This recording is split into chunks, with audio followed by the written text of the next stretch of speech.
சைவ சமய திருமுறைகளில் 10ஆம் திருமுறையான திருமூலர் அருளிய திருமந்திரம்.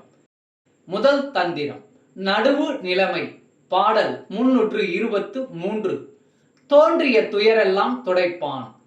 தோன்றிய எல்லாம் துடைப்பன் அவனன்றி, ஏன்று நின்றார் என்றும் ஈசன் இணையடி, மூன்று நின்றார் முதல்வன் திருநாமத்தை, நான்று நின்றார் நடுவாகி நின்றாரே.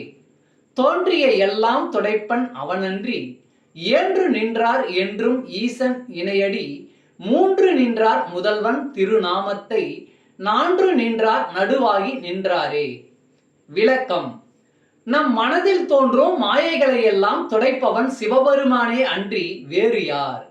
அந்த ஈசனின் திருவடியை எந்நாளும் ஏற்றி நிற்போம். முதல்வனான அவன் திருநாமத்தை இடைவிடாமல் பற்றி நிற்க முயற்சி செய்வோம்.